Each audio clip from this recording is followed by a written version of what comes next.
ഇത്തരത്തിലുള്ള വ്യസനത്തിന് പെടുത്താമോ, ഇത്തരത്തിലുള്ള മാദക ദ്രവ്യത്തിന് പെടുത്താമോ? നിങ്ങൾ അബ്ബമ്മടെ ഒന്ന് നോക്കറു. ഇണ്ട് പല അബ്ബമാര് വയസ്സായിട്ടും നയിച്ചോണ്ടുള്ളോರು, അധ്വാനിച്ചോണ്ടുള്ളോರು അങ്ങ് തീരില്ല, സാധിക്കില്ല നയിക്കവു. എന്തുകൊണ്ട് 60 വർഷമായിട്ടും നയിച്ചോണ്ടുള്ളോರು? എന്തുകൊണ്ട് അങ്ങ് നയിച്ചോണ്ടില്ലേ? അങ്ങ് ബൽത്യ മക്ക ಇದಕ್ಕೆ ಅಡಿಕ್ಟ್ ആയിട്ടുള്ളോರು, ಇದಕ್ಕೆ ಅಡಿಕ್ಟ್ ആയിട്ടുള്ളോರು, ഇത്തരത്തിലുള്ള മാദക ദ്രവ്യത്തിന് അഡിക്റ്റ് ആയിട്ട് ആ അബ്ബമാര് ഒരു പ്രതീക്ഷ വെച്ച് തങ്ങളുടെ മക്കളെ പോലും നഷ്ടപ്പെട്ടു പോകുമ്പോ അങ്ങ് ഈ സമയത്തിൽ പോലും കഷ്ടപ്പാട് പ്രയാസത്തെ അനുഭവിച്ചിട്ടുള്ളവർ.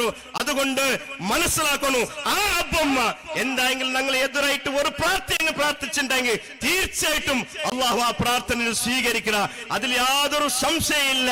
അതുകൊണ്ട് എന്റെ പിരിസത്തെ ബാലക്കാരന്മാരും ബാലക്കാർത്തിമാറ്റും ചൊല്ലുകൊള്ളത്, ഇത്തരത്തിലുള്ള മാദക വ്യസനത്തിനും അതേ മാദക ദ്രവ്യത്തെ കടന്നു പോകുമ്പോ ഒന്നാ രണ്ട് മനുഷ്യന്മാരെ ഒന്ന് ഓർക്കോറു, ആ അബ്ബടെ ഉമ്മനെ ഒന്ന് ഓർക്കോറു.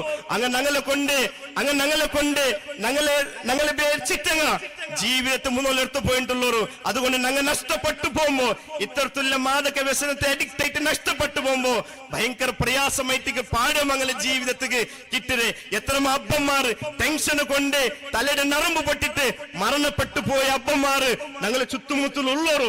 അതുകൊണ്ട് മനസ്സിലാക്കുന്നു സഹോദരന്മാരെ, ബാലക്കാരന്മാരെ, ബാലക്കാർത്തിമാരെ, നേരത്തെ ഞാൻ ചൊന്നില്ല ആ ചരിത്ര, അത് ഞങ്ങളും ആ ചരിത്രക്ക് ഞങ്ങളും കടന്നു പറഞ്ഞു. എന്ത് ചൊന്നിട്ടെങ്കിൽ ഞങ്ങളെ ജീവനത്തെ, ഞങ്ങളെ യൗവനത്തെ, ഈ നല്ല താക്കത്തുള്ള ഈ സമയത്തെ അള്ളാഹുടെ ദീനിക ബേനായിട്ട് ഞങ്ങൾ ഉപയോഗപ്പെടുത്തുന്നു.